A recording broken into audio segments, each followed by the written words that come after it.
Hello friends, good evening to all of you. आज हमारी judgement series की next judgement है जिसका नाम है Varun Chandra Thakur versus master Bholu 2020 case. अब इस केस का नाम सुनकर आपको लग रहा होगा कि भोलू ये नाम जो कि यहां पर यूज किया गया है, यहां पर जो a person which is in conflict of law, वहां पर उसके नाम को हाइड किया गया है। उसके ओरिजिनल नाम की जगह यहां पर भोलू को यूज किया गया है। एंड एट प्रेजेंट इस केस में जिस भी यहां पर जो विक्टिम था, दैट इज अ प्रिंस, जिसको यहां पर बाथरूम में मार दिया जाता है बाय अ पर्सन, जहां पर उस बंदे का नाम यूज किया गया है भोलू। यहां पर इस केस के बारे में जजमेंट आई गई है। And this case is basically deals with juvenile act. जो जुवेनाइल एक्ट अभी हम इसको डिस्कस करेंगे, उसके भी सेक्शन नंबर 15 जो है वो हम इस वाले केस में डिस्कस करेंगे। अब बैकग्राउंड ऑफ द केस को हम पहले डिस्कस कर लेते हैं, सो दैट आपको केस के बारे में पता लग जाए कि इस पूरे केस में क्या हुआ था। अब इस केस से पहले अगर हम थोड़ा सा 2012 में जाएं, अगर तो 2012 में आप सबको पता है एक निर्भय केस हुआ था, जिसमें यहां पर हम देखते हैं कि एक लड़की के साथ रेप केस यहां पर आता है। एंड उसके बाद जुवेनाइल एक्ट में कुछ चेंजेस किए जाते हैं। उससे 2012 से पहले 18 इयर्स तक के यहां पर किसी भी बच्चे को जुवेनाइल कहा जाता था। एंड वो जो जब भी कुछ कुछ भी अगर फॉर एग्जांपल के लिए किसी भी केस में फंसता था, तो उसको जुवेनाइल बोर्ड क्या करती थी, एक सोशल रिफॉर्म सेंटर में भेज देती थी। एंड सोशल रिफॉर्म सेंटर में 3 साल तक वो वहां पर रहता था।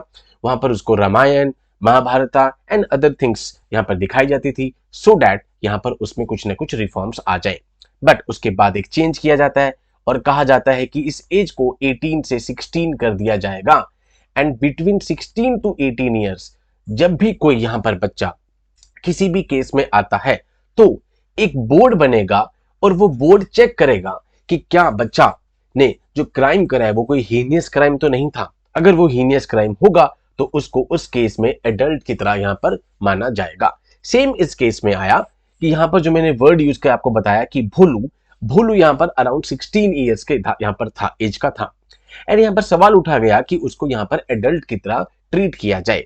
एंड अगर वो एडल्ट की तरह ट्रीट होगा तो जो नॉर्मल कोर्ट ऑफ लॉ है उसी में उसको यहां पर ट्रायल किया जाएगा। So this is the background of this case. So juvenile justice was enacted to protect children in conflict with the law and in need of the care and protection.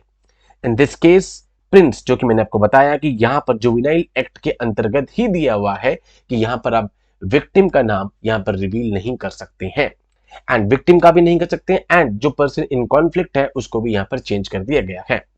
तो यहां पर हम देख रहे हैं कि प्रिंस जो कि बाथरूम में जिसकी डेड बॉडी मिली गई, एंड इन्वेस्टिगेशन के द्वारा बोला यहां पर पता लगाया गया कि जो भोलू है वो इस केस में इन्वॉल्व है। And since he was 16 year से ओल्ड, तो यहां पर कहा गया कि उसको एक एडल्ट की तरह यहां पे ट्रीट किया जाए। एंड अगर आप उसे एडल्ट की तरह ट्रीट करते हैं तो क्वाइट ऑब्वियस है, अगर हम उसे एडल्ट की तरह ट्रीट करेंगे तो ये केस 32 आर्टिकल में रिट पिटीशन में डला एंड एक नॉर्मल कोर्ट ऑफ लॉ में जाएगा। एंड यहां पर सारे के सारे इश्यूज यही हुए कि क्या can a children B treated like an adult if he is an offender, कि क्या उसे ऑफेंडर की तरह ट्रीट किया जाएगा। How fair is the current system, जो हमारा सिस्टम अभी चल रहा है कि भाई जो बोर्ड है वो यहां पर ये डिसाइड करेगा कि 16 से 18 इयर्स ओल्ड एज के बीच में अगर किसी बच्चे ने कोई भी क्राइम किया है कि क्या उसे एडल्ट ट्रीट किया जाए कि ना किया जाए, क्या उसने कोई हीनियस क्राइम किया है कि नहीं किया है, ये बोर्ड डिसाइड करेगा। बट अभी जो बोर्ड है, अब ये क्या बोर्ड ये अपने आप से खुद की डिस्क्रिशन से डिसाइड कर रहा है, या फिर ये किसी भी साइकोलॉजिस्ट यहां पर या किसी डॉक्टर्स इनकी हेल्प लेने के बाद ये डिसाइड कर रहा है कि बच्चा मेंटल अच्छी कंडीशन में था, मेंटली उस टाइम पर फिट था। सो यहां पर एक वर्ड जुड़ा हुआ है may, that the board may take the advice. इस पूरे केस में यह भी उठा सवाल कि इस मे को शेल से यहां पर रिप्लेस कर दिया जाए कि सो दैट यहां पर उनकी डिस्क्रिशन ना चले। सबसे पहले हम देखते हैं कि भाई आर्गुमेंट्स, हम अपने हर केस में देखते हैं कि 2 पार्ट्स आते हैं, 3 पार्ट्स आते हैं रेदर। हमारे पास इंट्रोडक्शन आता है, आर्ग्यूमेंट्स आते हैं रिस्पोंडेंट के और पिटिशनर के, एंड उसके बाद जजमेंट दे दी जाती है बाय द सुप्रीम कोर्ट। अब आर्गुमेंट क्या उठा, सबसे पहला आर्गुमेंट क्या उठेगा इस केस में कि the provision of the law under JJ act, juvenile justice act, are not to provide cover और शेल्टर टू द अक्यूज्ड भाई जो आपने यहाँ पर ये जो लॉ बना रखा है, ये आपने इसलिए नहीं बनाया हुआ है कि किसी भी एक्यूज को आप इसमें से बचा ले जाओ, उसको एक शेल्टर दे दो। यहाँ पर आपने इसलिए बनाया है ताकि अगर कोई भी बच्चा यहाँ पर कोई हीनियस क्राइम करता है 16 से 18 ईयर्स के ओल्ड उसमें एज ब्रैकेट में, तो ये मान लिया जाए कि वो एक एडल्ट था एंड वो यहाँ पर मेंटली अच्छी कंडीशन में था, तभी उसने वो क्राइम किया है। नाउ सेकंड सवाल उठा, the best interest of the child does not mean every child will get immunity from the criminal charges. ठीक है, आप कह रहे हो कि भाई हमें बच्चों को बचाना चाहिए, यहाँ पर उसका भविष्य इस चीज पे रुका हुआ है, अगर वो इस केस में फंस जाता है तो वो भविष्य पूरा का पूरा उसका खराब हो जाएगा। बट यहाँ पर ये कहा गया कि इसका मतलब ये तो नहीं है कि आप हर बच्चे को इम्यूनिटी दे देंगे। ओके, थर्ड पॉइंट क्या उठा कि जो सेक्शन 15 है वो कहती है कि the board may take help of the experienced psychologist, doctors and other experts.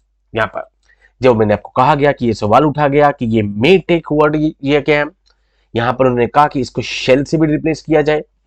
Now the decision of the board should be retained and Bholu should be treated like an adult. भाई यहाँ पर इन्होंने तो कहा कि मे, यहाँ पर रिस्पोंडेंट इसको क्या कहेगा कि इसको शेल लेकर आया जाए यहाँ पर, बिकॉज ये तो चाहते ही है, क्वाइट ऑब्वियस है कि जो भी यहाँ पर विक्टिम है यहाँ पर उसको जस्टिस मिले। ठीक है, ओके।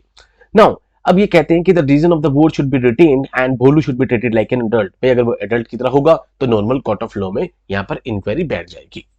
नाउ अब इसको बचाने के लिए सामने से क्वाइट ऑब्वियस है रिस्पोंडेंट भी कुछ पॉइंट्स लेकर आएंगे। नाउ रिस्पोंडेंट क्या कहते हैं कि while interpreting the section 14 and 15 of the Juvenile Justice Act, the board should always consider the object is to protect the interest of the children। भाई जब भी कुछ ऐसा केस आएगा तो बोर्ड पूरी ट्राई करेगा कि भाई चिल्ड्रन के यहाँ पर प्रोटेक्शन किया जाए, सो डैट भाई उसका फ्यूचर जो है वो खराब ना हो जाए। Second point, the board did not allow respondents sufficient opportunity to present their cases at different instances। भाई बोर्ड ने यहां पर रिस्पोंडेंट को पूरी अपॉर्चुनिटी नहीं दी कि वो अपने केस को रिप्रेजेंट कर सके। सेकंड पॉइंट इनका ये रहा। थर्ड कहा उन्होंने कि द वर्ड मे, जो ये वर्ड मे है उसको रिप्लेस कर दिया जाए शेल से। भाई अभी तक ये कह रहे हैं कि भाई जो भी यहाँ पर ये जो बोर्ड बन रहा है, इस बोर्ड की अभी तक डिस्क्रिशन चल रही है कि अगर बोर्ड ने कह दिया प्रिलिमिनरी इन्वेस्टिगेशन पे कि यस ये एडल्ट है तो उसको एडल्ट मान रहे हैं, एंड ये वर्ड जुड़ा हुआ है मे डज नॉट मीन कि भाई पक्का लेनी ही लेनी है। तो इन्होंने रिस्पोंडेंट्स ने कहा कि जो ये वर्ड मे है इसको आप प्लीज शेल के साथ रिप्लेस कर दीजिए, सो डैट यहाँ पर साइकोलॉजिस्ट, डॉक्टर्स इन सब की हेल्प ले ली जाए। ओके, एज यूजुअल हम देखते हैं कि जजमेंट क्या आती है। ठीक है, नाउ अब आप देखें कि हरदम सुप्रीम कोर्ट का एक रूल रहा है कि भाई always go for the bail not for the jail. ठीक है, एक वर्ड रहा है हरदम इसका जुडिशरी का कि भाई पूरी कोशिश करिए कि बेल मिले, एक रिफॉर्म आए बच्चे में, किसी भी में यहाँ पर जो भी यहाँ पे फंस रहा है, रेदर देन उसको जेल में डाला जाए। Number 1, proper opportunity to be heard. Opportunity to be heard means natural justice का कॉन्सेप्ट बता रहे हैं ये, due process of law article 21 का। Okay, now proper opportunity to be heard should be provided while conducting the assessment under section 15 and assessment depends upon the discretion of the board। भाई यहाँ पर proper opportunity दी जाए सुनने के लिए, अगर आप सुनने का मौका ही नहीं देंगे तो हम असेस नहीं कर पाएंगे। That is a process of natural justice. Second, the word may should be shall be read as the shall. अब यहाँ पर कोर्ट ने कह दिया कि मे वर्ड को शेल से रिप्लेस कर दिया जाए कि भाई ये मैंडेटरी है कि आप यहाँ पर जो भी डॉक्टर्स हैं, साइकोलॉजिस्ट हैं, उनकी हेल्प लीजिए, एंड अगर आप उनकी हेल्प लेने के बाद देखिए कि क्या बच्चा उस टाइम पर एक हेल्दी मेंटल लेवल पे था कि नहीं था जब उसने क्राइम को कंडक्ट किया है। Now, while considering a child as an adult, the board should look at his physical maturity and other competencies। भाई उसकी फिजिकल मेच्योरिटी, उसका मेंटल लेवल, इस सब के ऊपर ध्यान देना होगा आपको। उसके बाद ही आप कह सकते हैं कि भाई ये भाई ये एडल्ट है, एंड उसके बाद ही उसे नॉर्मल कोर्ट ऑफ लॉ में आप आगे ट्रायल पे भेजेंगे। Now the word ability to understand the consequences under section 15 should not be narrowly interpreted by the board, but they should mean whether the child can understand the effects on the family and his future। quite obvious है भाई, यहाँ पर the ability to understand the consequence का मतलब है कि क्या बच्चे को पता है कि इसके क्या इफेक्ट होंगे उसके भविष्य पे, उसकी फैमिली पे आगे जाके। ये सब भी बोर्ड को यहाँ पर देखना पड़ेगा जब वो ये डिसाइड कर रहा है कि ये एडल्ट है कि नहीं है। सो क्वाइट ऑब्वियसली बड़ी लैंडमार्क जजमेंट थी, जिसमें judgement of the supreme court comes at a very important time, जिस टाइम पे हम देख रहे हैं कि क्रिमिनलिटी बढ़ती जा रही है बाय द चिल्ड्रंस लगातार यहाँ पर।